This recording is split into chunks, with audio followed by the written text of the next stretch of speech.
episodio de Entre el Inconsciente y la Palabra.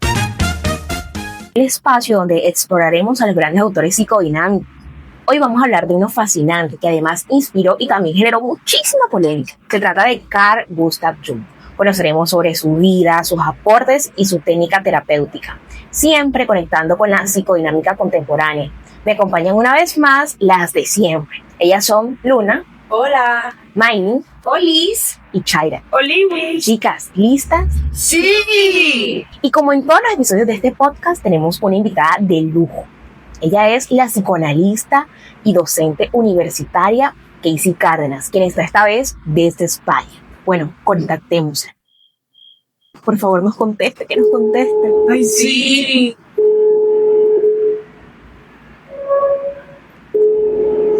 Ay, chicas, ¿será que te la tiene la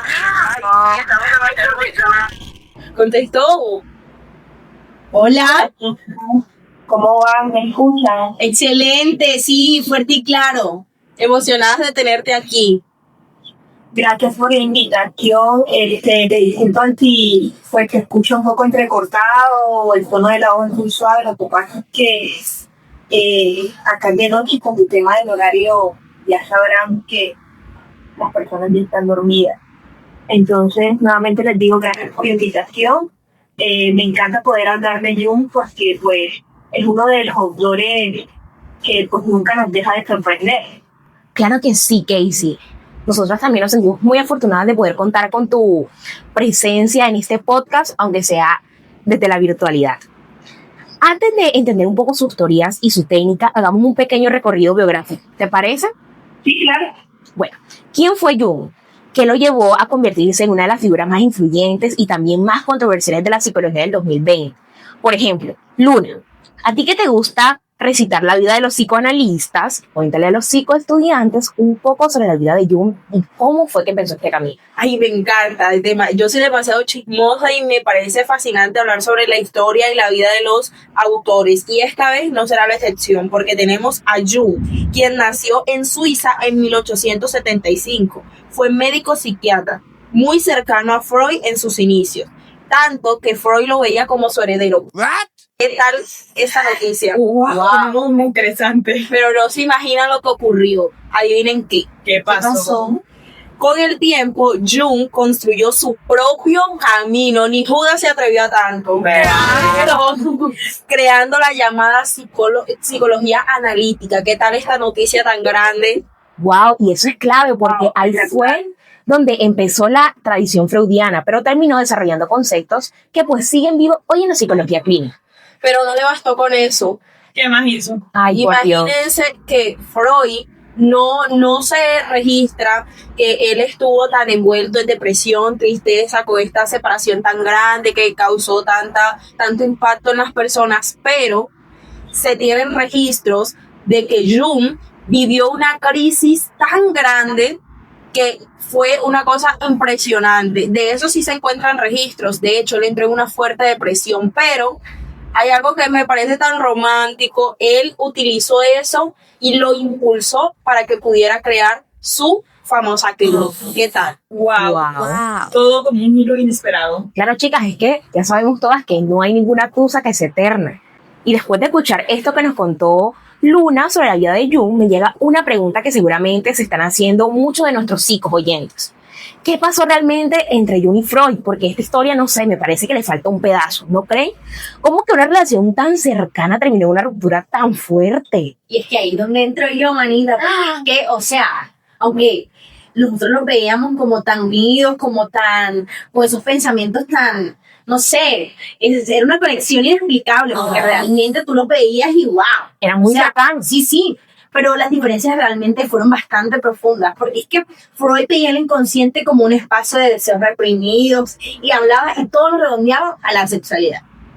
Entonces, Jung, en cambio, él planteó un inconsciente colectivo, un depósito compartido de experiencias y de arquetipos universales, o sea, como el héroe, la sombra y la madre. Wow. Entonces, Maylin, para Jung, no todo inconsciente venía de traumas personales. También heredamos imágenes, patrones que nos conectan con humanidad. Y claro, Freud decía, se me está yendo por lo místico. Mientras Jung decía, no todo exceso, también hay símbolos, mitos y sueños. Esto fue como una discusión eterna, chicas. Impresionante. Wow, o sea, Pero- ahí es donde les estaba diciendo, o sea, realmente la diferencia era abismal. Totalmente, pero ¿Qué dirá? nuestra experta. Claro, Claro, ¿qué opinas de esto? Casey. Sí, te escuchamos. Bueno, como decía Taira, claro, este fue un punto de no retorno y Freud pues lo consideró demasiado como místico. En cambio que Jung pues abrió la puerta como al entender pues la mente de la riqueza simbólica que incluso hoy se dialoga con con la psicología cultural y la psicoterapia también contemporánea. Claro, claro, es que, y dejemos de tomarnos esto con tanto humor, chicas, pongámonos serias por primera vez. Sí, lo sabemos. Es que lo más impresionante es que ellos dejaron de ser mejores amigos académicos para pasar a rivales intelectuales. Y de esta ruptura, pues nace la psicología analítica de Jung, Un poco rebelde, ¿no? Sí, Dios mío. se rebelizó. sin duda alguna. Ahora sí, Ahora vamos a imaginarnos por un momento que todos compartimos símbolos ocultos, imágenes que aparecen en nuestros sueños, aunque nunca las hayamos visto. Eso es lo que Jung llamó arquetipo. Moldes universales que nos conectan con mitos, religiones y con la historia de la humanidad. Por eso esta diferencia era tan grande, chicas. Imagínense tener toda esta información. Pero entonces aquí Miley estaría hablando de los aportes. Y créanme que estos aportes que menciona Luna no son nada comunes. Porque Miley nos sabe. Que esto está, o sea, cada vez se vuelve de verdad que más misterioso aún. Porque es que Jung habla de la sombra, de esas partes oscuras, de nosotros mismos, o sea, que esas cosas que nosotros escondemos, que nos incomodan, que quizás nos avergüenzan. Pero ojo, ignorar la sombra es peligroso. Ojo, eso es más peligroso que niño con bisturí. Miren, el punto detonante llegó. Y ¿Qué fue pasó? la indubinación. Dios mío. Jung la veía como un viaje casi heroico. Unir lo consciente con lo inconsciente para llegar a uno mismo. Es aquí donde Jung buscaba explorar, reconocer y transformar un camino que puede ser incómodo, ¿cierto? Porque es que tú te ves a ti mismo, te interiorizas a ti mismo, te conoces a ti mismo, hagas una introspección. Es que integrarla es lo que nos permite crecer realmente. Así es. Pero ahora queremos que hable nuestra experta, que nos dé su punto de vista. Bueno, ahí está el verdadero suspenso de Jung, porque él no quería solo curar síntomas, él quería pues que la terapia fuera como una aventura hacia lo desconocido, pues de la propia psique. Y él, en sus palabras, el inconsciente no es un enemigo, es un territorio que está como inexplorado, que pues, nosotros debemos atrevernos a recorrer. Así es, de hecho yo veía hace poco una frase que me llamó mucho la atención y era que nosotros debíamos arriesgarnos, ante todo debíamos arriesgarnos, y yo creo que eso es algo que estamos viendo en esta historia tan interesante. Es que realmente lo desconocido es lo que a nosotros nos permite realmente descubrir las cosas que... claro, y crecer sin duda alguna, pero chicas, calmémonos nuevamente, ya hablemos mucho de su vida, de la ruptura con Freud y de esos conceptos que parecen sacados casi de un mito, de una novela. Pero ahora me surge una gran pregunta, y creo que a nuestros psicoyentes también. ¿Cómo todo eso se traduce a la práctica clínica? ¿Qué hacía Jung cuando se sentaba frente a un paciente? Vamos a descubrir su técnica de intervención. ¿Qué te parece? Bueno, la terapia junguiana se centra en ayudar a las personas a conectar con su inconsciente. Y no solo para aliviar síntomas, chicas, sino para transformarse y crecer, que era lo que hablábamos anteriormente en el punto de detonación de estos aportes que hizo Jung. Porque, por ejemplo, Jung usaba el análisis de los sueños para descubrir los síntomas que emergían del inconsciente colectivo.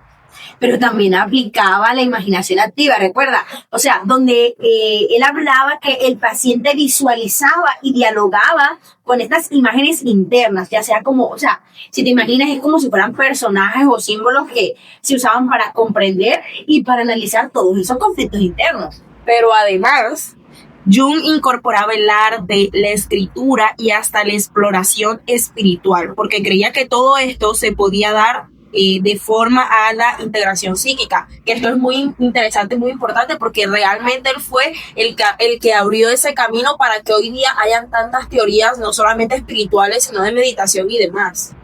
Claro. Exacto, Luna, exacto.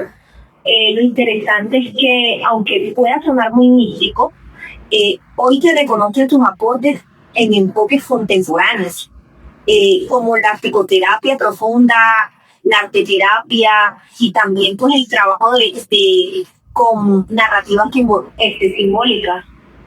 Claro, y después de todo esto que hemos abordado, es casi indiscutible que Jung nos deja una enseñanza poderosísima, chicas. Y es que la psicoterapia no solo trata de reducir síntomas, sino de acompañar a las personas en su camino hacia la totalidad. ¿Cierto, Chaira? Claro, es que su mirada crítica a Freud fue algo controversial, pero también esa capacidad de expandir el psicoanálisis lo convirtió en un autor fundamental dentro de este dinamismo.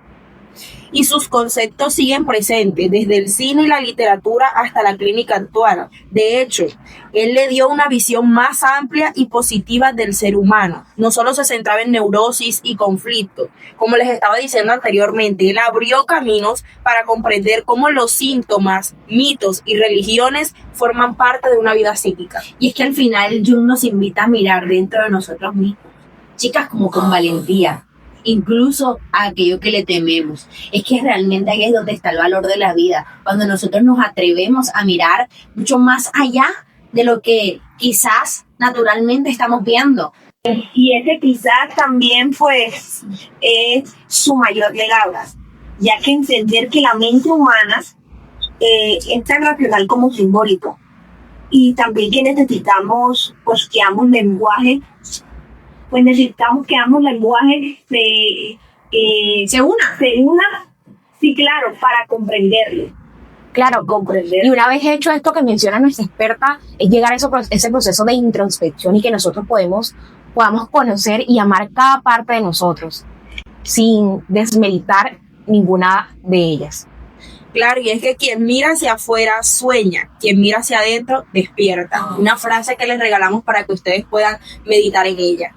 Ay, que es relevante todo lo que hemos dicho, conocer su vida, sus aportes, cómo se aplica en la práctica. Chismosear sobre su vida. Claro, esto fue una total locura, porque ver cómo él empezó siendo simplemente un precursor, siguiendo a alguien, se convirtió Un aprendiz. Claro, él se convirtió en uno de los autores psicodinámicos más importantes y más conocidos. Claro que sí. Así es. Bueno, chicas, ya chismoseamos mucho, ya hablamos, ya estudiamos, ya nos informamos sobre la vida de Jung. Para nosotros ha sido un placer estar con ustedes en este espacio. Esperemos que lo que hayamos mencionado haya sido de agrado para todos ustedes y que, por supuesto, nuestros psicoyentes hayan aprendido de esto. ¿Cierto, chicas? Sí, Claro que chao. Damos un beso. Nos vemos en un próximo episodio.